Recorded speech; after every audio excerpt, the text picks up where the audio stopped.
Hi students, welcome to maths YouTube channel. ఈ రోజు నుండి మనం 10th క్లాస్లో 9th చాప్టర్ స్టార్ట్ చేయబోతాం. అంటే సమ్ అప్లికేషన్స్ ఆఫ్ ట్రిగనామెట్రిక్ అనే చాప్టర్ని స్టార్ట్ చేయబోతున్నాం. అయితే వీడియో స్టార్ట్ చేసే ముందు మీకు నేను చెప్పవలసింది ఏమంటే మన ఛానల్ని తప్పకుండా సబ్స్క్రైబ్ చేసుకోండి. ప్రెజెంట్ మన ఛానల్లో 10th క్లాస్ వీడియోస్ అప్లోడ్ అవుతా ఉన్నాయి. అదేవిధంగా 8th క్లాస్ వీడియోస్ అప్లోడ్ అవుతా ఉన్నాయి. ఫ్యూచర్లో 9th కూడా అప్లోడ్ అవుతుంది. మీకు 10th క్లాస్ కాబట్టి మీకు యూస్ అవుతుంది. మీ చెల్లెళ్ళు కానీ తమ్ముళ్ళు కానీ ఉంటే వాళ్ళకు 9th class 8th class videos use అవుతుంది. ఫ్యూచర్లో మీకు ఇంటర్మీడియట్ వీడియోస్ కూడా అప్లోడ్ చేస్తాం. సో అవన్నీ మీకు నోటిఫికేషన్ రూపంలో రావాలంటే మన ఛానల్ని తప్పకుండా సబ్స్క్రైబ్ చేసుకోండి. సో ఈరోజు వీడియో చూద్దాం, అదే క్లాస్ చూద్దాం. ఓకే, నెక్స్ట్ 5th ప్రాబ్లం చూద్దాం. ఫస్ట్ క్వశ్చన్ చూశారంటే చిన్నదిగా ఉంది, అవునా, కానీ ఆన్సర్ పెద్దదిగా ఉంటుంది. ఇక్కడ నేను ఆల్రెడీ ప్రాక్టీస్ చేసి మీకు చెప్తా ఉన్నా కాబట్టి క్వశ్చన్ పెద్దది అయితే ఆన్సర్ చిన్నది, క్వశ్చన్ పెద్దది ఆన్సరు పెద్దది, అలాంటివి అంతా ఉండవు. ఓకేనా, క్వశ్చన్ ఎంతదన్నా కావచ్చు. ఒక్కొక్కసారి పెద్ద క్వశ్చన్కి చిన్న ఆన్సర్గా ఉండొచ్చు, లేదా పెద్ద క్వశ్చన్కి పెద్ద ఆన్సర్ కూడా ఉండొచ్చు. ఒక్కొక్కసారి చిన్న క్వశ్చన్ ఉంటుంది, పెద్ద ఆన్సర్ కూడా ఉండొచ్చు. ఇక్కడ ఎక్కడ కూడా ఇంత క్వశ్చన్కి ఇంత ఆన్సర్ అని ఉండదు. అది ఫస్ట్ మీరు గుర్తుపెట్టుకోవాలి. ఇప్పుడు ఈ క్వశ్చన్కి వస్తే క్వశ్చన్ ఒకసారి చదువుతాం. The shadow of a tower stands on a level ground is found to be 40 meters longer when the sun attitude is 30 degrees, then when it is 60 degrees find the height of the tower. అంటే ఇక్కడ ఏమంటే ఒక tower ఉంది, దీని height తెలుసా తెలియదు ఒకసారి ఇప్పుడే చూసుకునేద్దాం. ఇక్కడ ఏముంది 30 meters లాంగర్ కాబట్టి అది హైట్ కాదు. సో హైట్ తెలియదు. ఇది ఏమైంది, ఫస్ట్ ఇలా ఉంది, తర్వాత చూడండి షాడో పడింది. ఇప్పుడు మనం చూద్దాము ఈ షాడో అనేది ఎలా పడుతుంది, ఎక్కడి నుండి పడుతుంది. ఓకేనా, ఇలా పడిన షాడో ఒక యాంగిల్తో ఉంది. తర్వాత ఏమైంది, షాడో అనేది బిల్డింగ్ కదద్దు కదా, షాడో మాత్రం ఏమి ఇప్పుడు సన్నే ఉంది, పొద్దున 7 ఉంది, తర్వాత ఆఫ్టర్నూనో లేదా సన్ రైజ్ అయ్యింది అనుకోండి మధ్యలోకి వెళ్తుంది, తర్వాత ఇంకొంచెం యువతలకు వస్తే ఇలా కిందకు వస్తుంది. ఇప్పుడు ఇలా ఉంది సన్ ప్లేసెస్ అనుకుంటే మన సన్ ఈ డయాగ్రామ్కి ఏమైంది, ఫస్ట్ సన్ ఇక్కడ ఉంది. ఓకేనా, అంటే తర్వాత సన్ ఇటు వెళ్ళింది, ఇటు వెళ్ళేదానికి ఛాన్స్ లేదు. ఎందుకు ఇలా వెళ్ళేదానికి ఛాన్స్ లేదు, ఇలానే వెళ్ళిందని నాకు ఎలా తెలిసింది అనే డౌట్ మీకు రావాలి కదా. సో ఆన్సర్ చెప్తా చూడండి. ఇక చూడండి, లాంగర్ పేరు ఇచ్చాడు 40 లాంగర్ అంటే ఏమి, షాడో అన్నది పెరిగింది. షాడో ఎప్పుడు పెరుగుద్ది, పెరిగితే పొద్దున పొడుగ్గా ఉంటుంది, లేదా ఈవినింగ్ టైంలో షాడో అనేది పెద్దదిగా ఉంటుంది, ఆఫ్టర్నూన్ టైంలో ఉండదు. సో ఇక్కడ ఏమి ఎంత ఉంది, సో సన్ 7 ఉంది. సో ఇంకా షాడో అనేది పెరగాలి. ఎంత పెరగాలో చెప్పాడు 40 meters. సో పెరిగిందంటే ఈ సన్ ఇట్టు వచ్చిందండి మీది. ఓకేనా, సన్తో మనకు ప్రాబ్లంలే, ఇలా వచ్చింది ఇది. ఇప్పుడు ఇక్కడ ఒక యాంగిల్, ఇక్కడ ఒక యాంగిల్, ఏది తక్కువ ఏది ఎక్కువ అది కొంచెం మనం అబ్జర్వ్ చేసుకో. ఇప్పుడు చూడండి, నేను ఇక్కడ నిలబడ్డా. సో ఇప్పుడు ఈ 13 నేను చూడాలి, ఈ మార్క్. సో నేనేం చేస్తాను, తల చూడండి, ఇట్టుండే తల ఇట్టు ఎత్తితే కానీ కనపడలా, అంటే ఇలా ఎత్తితే నాకు కనపడదు. అలా కాదు, ఇంకొంచెం ఇంకొంచెం వెళ్ళాను, అవునా, ఇట్లా కొంచెం ఇంకా వెనక్కి వెళ్తే మీకు కనిపించింది నేను అందువల్ల. సో ఇట్టు ఎత్తానంటే ఇక్కడికి యాంగిల్ అనేది మారిపోయింది. చూడండి, యాంగిల్ ఇలా వచ్చింది. ఇప్పుడు చూడండి, ఏది యాంగిల్ పెద్దదిగా ఉంది, ఇది ఉంది, ఇది చిన్నదిగా ఉంది. అంటే మీరు ఇంకా డౌట్గా ఉంటే ఇప్పుడు ఈ పెన్ ఉంది, దీనికి నేను ఎంత దగ్గరికి వెళ్తే తల అంత పెద్దదిగా ఎత్తాడు. ఫర్ ఎగ్జాంపుల్ మన కొండే ఉంది. నేను తిరుపతి వాడిని కాబట్టి తిరుపతిలో మాకు కొండ కనిపిస్తుంది. సో కొండ దగ్గరికి వెళ్తే కొండను చూడాలంటే తల పైకి ఎత్తుకొని చూడాలి. అంటే గాలి గోపురం అలా మేము చూడాలనుకుంటే తల పైకి ఎత్తాలి బాగా. అదే దూరం వెళ్ళే కొద్దీ ఓకేనా, దూరం వెళ్ళే కొద్దీ స్ట్రైట్గా కనిపిస్తుంది. అప్పుడు యాంగిల్ అనేది తక్కువగా ఉంటుంది. అంటే మనం దగ్గర అయ్యే కొద్దీ యాంగిల్ అనేది ఎక్కువ ఉంటుంది, దూరం అయ్యే కొద్దీ యాంగిల్ అనేది తక్కువగా ఉంటుంది. అది గుర్తుపెట్టుకోవాలి. సో ఇక్కడ ఈ డయాగ్రామ్లో ఇది ఎక్కువ, ఇది తక్కువ. సార్ ఇదంతా మాకు ఎందుకు సార్, క్వశ్చన్లో చదివితే వచ్చేస్తుంది కదా అనే డౌట్ వస్తుంది. ఎవరికి బాగా ఇంగ్లీష్ వచ్చిన వాడికైతే ఓకే, ప్రాబ్లం లే. అలాంటి పిల్లలకి ఈ ఎక్స్ప్లెనేషన్ అవసరం లేదు. బట్ నేనేమంటే ఎటువంటి పిల్లాడికైనా అర్థం కావాలి. మీకు తెలుగు కంప్లీట్గా తెలుగు వచ్చినవాడికి అర్థమవుతుంది, ఇంగ్లీష్ వచ్చినవాడికి కూడా నేను చెప్పేది అర్థమవుతుంది. ఎందువల్ల అంటే చెప్పాను కదా, ఇద్దరికి అర్థం కావాలి. సో అందువల్ల నేను ఇలాంటి టెక్నిక్ వాడి మీకు చెప్పేది. ఆడుండేది చూసి చెప్పేయచ్చు, బట్ మీకు సబ్జెక్ట్ రావాలి, ప్లస్ చదివింది ఒక్కసారి 2 సార్లు అయినా సరే లైఫ్ లాంగ్ గుర్తుండిపోవాలి. అదే నాది కాన్సెప్ట్, ఇంకేం లేదు. అయిపోయిందా? ఇంకేముంది? సో ఈ నీడ అనేది ఇంత పెరిగింది, ఓకే అంతే, అయిపోయింది, ఇంకేం లేదు ఆడ. సో మనం ఏమేం కనుక్కోవాలి ఒకసారి చూడండి. వాడు ఏం కనుక్కోమని చెప్పలే, ఇది మాత్రం కనుక్కోమన్నాడు, హైట్. ఇప్పుడు దానికి తగ్గట్టు మనం స్టెప్స్ రాసుకుంటాం. ఫస్ట్ పేర్లు ఇచ్చేద్దాము. ఇది ఎగ్జాంపుల్ ప్రాబ్లం కాబట్టి టెక్స్ట్ బుక్లో వాడు ఏ పేర్లు ఇచ్చాడో అదే ఇస్తాను నేను. ఇది ఏ, ఇది బి, సి, డి. ఇప్పుడు ఒక్కొక్కటి చూద్దాం. ఇప్పుడు ఇది 90 degrees కాబట్టి దీనికి ఎదురుగా ఉండేది ఇది హైపోటెన్యూస్ అవుతుంది, ఇది కూడా హైపోటెన్యూస్ అవుతుంది. సార్ 2 హైపోటెన్యూస్లు ఎందుకు వచ్చాయి అనే డౌట్ రావాలి. వస్తేనే మంచిది. ఎందుకు వచ్చిందంటే 2 యాంగిల్స్ ఉంది. సో ఈ ట్రయాంగిల్, చిన్న ట్రయాంగిల్ తీసుకున్నప్పుడు ఇది హైపోటెన్యూస్, పెద్ద ట్రయాంగిల్ తీసుకున్నప్పుడు ఇది హైపోటెన్యూస్, ఓకేనా. అదే మాలి ఆపోజిట్ సైడ్ దేనికైనా సరే ఒకే హైట్ ఉంది కాబట్టి ఇదే ఆపోజిట్ సైడ్. అడ్జస్టెడ్ సైడ్ అనే కాడికి ఒకసారి ఇది వస్తుంది, రెండోసారి ఈ మొత్తం కూడా కలిపి వస్తుంది అడ్జస్టెడ్ సైడ్. పెద్ద ట్రయాంగిల్ కదా అందువల్ల, ఓకేనా. ఇదంతా మనం తెలుసుకోవాలన్నమాట, దేనికి ఏమేమి యూజ్ చేస్తే ఏదేది వస్తుంది. ఇప్పుడు వాడు చెప్పింది మొత్తం మనం స్టెప్పుల్లో పెట్టుకుంటాం. Given that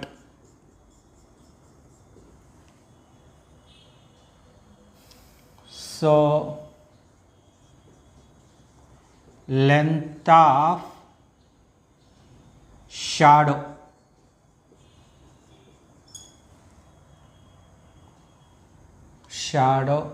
sun attributes attitude is 30 degrees to 60 degrees.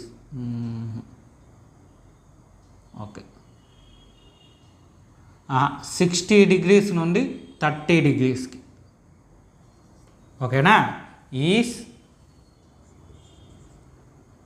40 meters. Okay, అయిపోయింది స్టెప్. క్వశ్చన్లో ఉండేది రాసిన. ఇప్పుడు మనం ఒక్కొక్కటి రాసుకుందాం. యాంగిల్ ఆఫ్ ఎలివేషన్స్ రాసుకుందాం. First angle of elevation. So angle of ఎలివేషన్లో ఫస్ట్ ఏది కనుక్కుంటాం?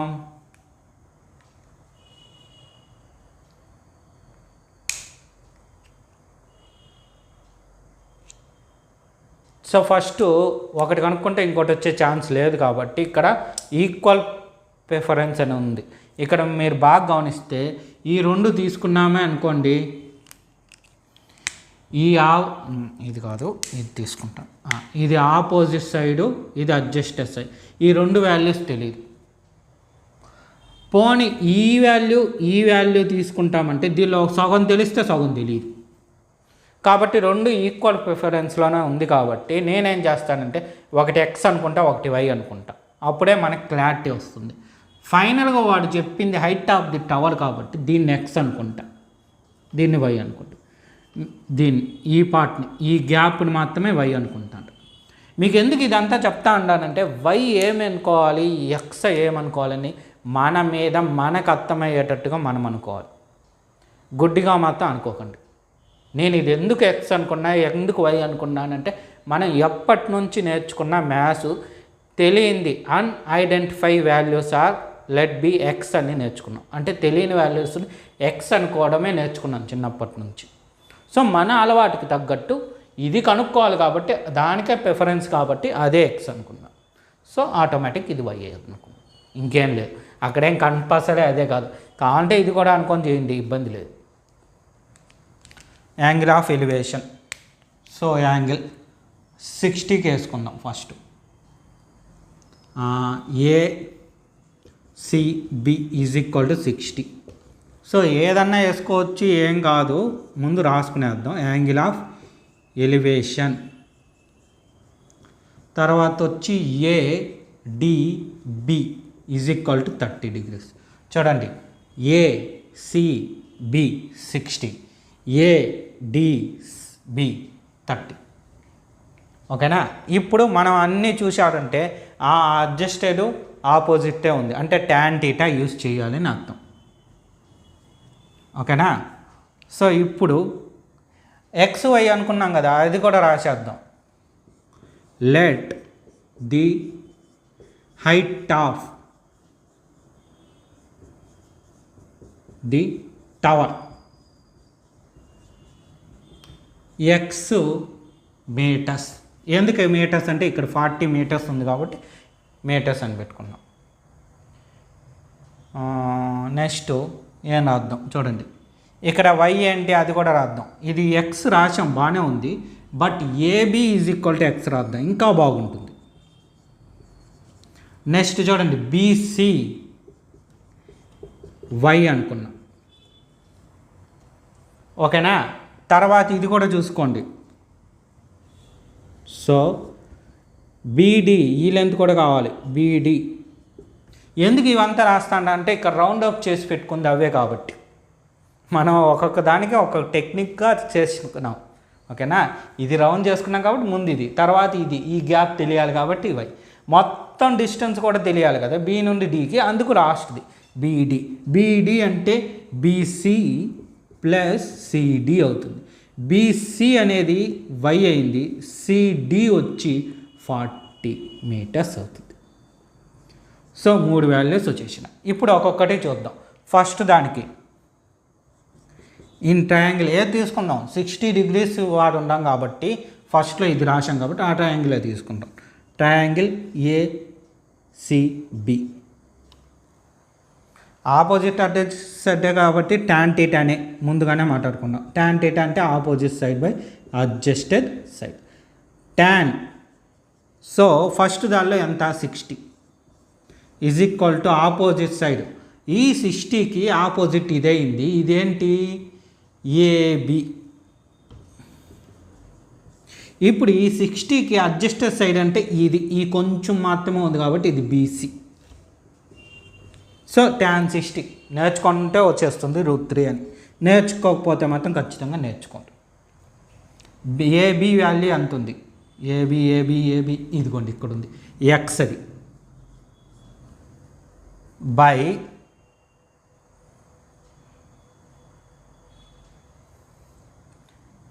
నెక్స్ట్ ఏమి బీసీ, బీసీ ఇదిగోండి వై. ఓకేనా?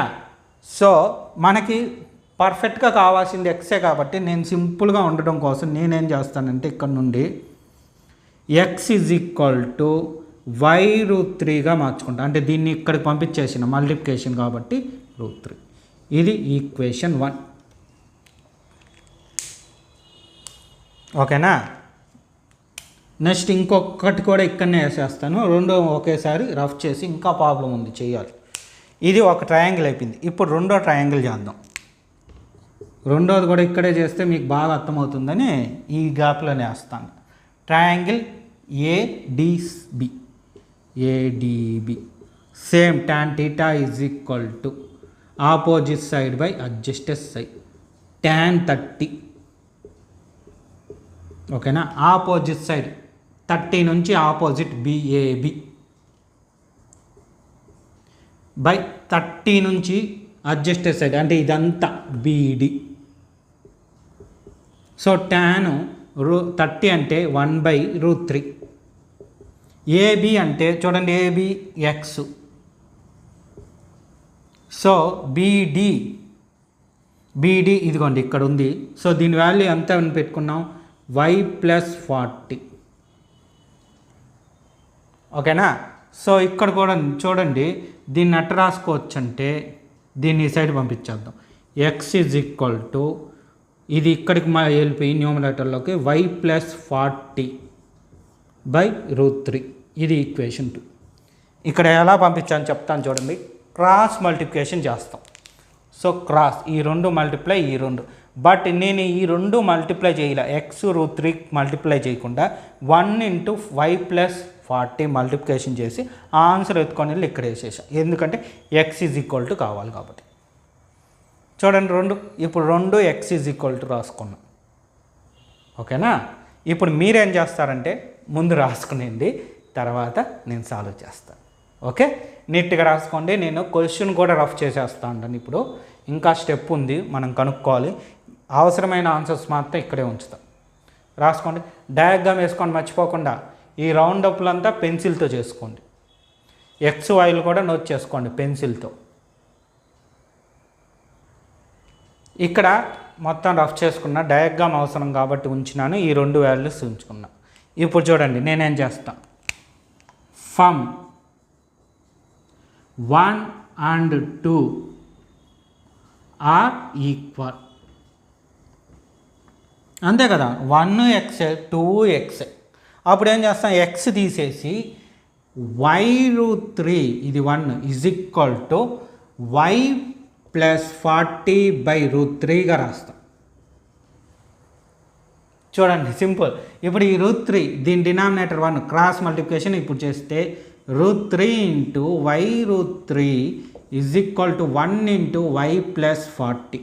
సో ఏమవుద్ది, √3 × √3 స్క్వేర్. √3 × √3 అంటే √3² వస్తుంది. స్క్వేర్కి రూట్ క్యాన్సిల్ పోయి 3 వస్తుంది. సో ఇక్కడ y ఉంది. So 3 × y 3y = 1తో y+40. ఈ y రైట్ సైడ్ ఉండే లెఫ్ట్ సైడ్కి వస్తే 3y - y = 40.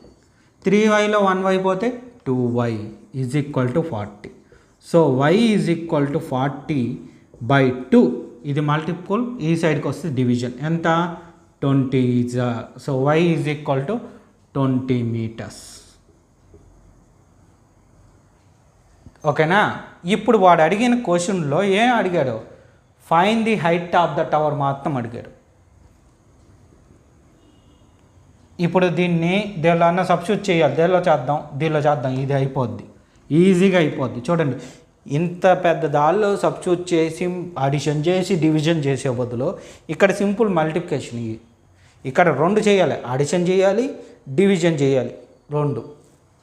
ఇక్కడ మల్టిప్లికేషన్ ఒకటి ఈజీగా అయిపోద్ది. కాబట్టి substitute y = 20 in equation 1. So x = y√3 that = 20 × √3. x = 20√3 meters. వాడు కనుక్కోమన్నది ఏంటి, height of the tower. Height of the tower ఎంత, x = 20√3 meters. సార్ ఇది ఎలా చెప్పగలిగినారు, డయాగ్రామ్ చూడండి. డయాగ్రామ్ అందుకే ఉంచింది. ఈ డయాగ్రాములో ఇది టవరు, దాని హైట్ ఇక్కడ ఎక్స్గా పెట్టున్నాం. సో ఎక్స్ వాల్యూ రాసేస్తే అయిపోయా. ఓకేనా, కంప్లీట్. ఈ 5th చూసారా ఎంత పెద్దదిగా వచ్చింది ఈ ఎగ్జాంపుల్లో. ఇటువంటివి మనకి 8 మార్క్స్కి అడుగుతారు. కొంచెం చిన్నవిగా ఉన్నదంటే 2 మార్క్స్ కానీ 4 మార్క్స్ కానీ అడగచ్చు. మ్యాక్సిమం 8 మార్క్స్ మీద కాన్సన్ట్రేషన్ ఎక్కువ చేద్దాము. అన్నీ నేర్చుకుంటాం. మన వీడియోస్లో అన్ని రకాల ప్రాబ్లమ్స్ ఉంటాయి. టెక్స్ట్ బుక్లో ఉండే ఈచ్ అండ్ ఎవ్రీ ప్రాబ్లం ఉంటుంది. రాసుకొని నీట్గా దాని కంటిన్యూటీ. ఇంతకుముందు ఇక్కడ ఆపేసాడు చూడండి, ఈక్వేషన్ 2 దాని కింద ఆపేసి ఉంటారు. ఈక్వేషన్ 1 తర్వాత ఈ రెడ్ మార్క్లో ఉండేదంతా రాసుకొని ఉండాలి. దాని తర్వాత ఇదంతా రాసుకుంటే చాలు, ఆన్సర్ అయిపోయింది. ఓకే, రాసుకోండి నీట్గా. సో క్లాస్ చూశారు కదా, ఇదే విధంగా మ్యాక్సిమం మన 10th క్లాస్లో ఉండే చాప్టర్స్పై వీడియోస్ చేయడం జరుగుతుంది. అవన్నీ మీకు నోటిఫికేషన్ రూపం రావాలంటే మన ఛానల్ని తప్పకుండా సబ్స్క్రైబ్ చేసుకోండి. మన ఛానల్ పేరు శ్రీనివాస్ ఏకలవ్య A+ అకాడమీ. అదేవిధంగా నేను చెప్పిన క్లాస్ మీకు నచ్చుంటే లైక్ చేయండి, మీ ఫ్రెండ్స్ అందరికి కూడా షేర్ చేయండి. Okay, thank you.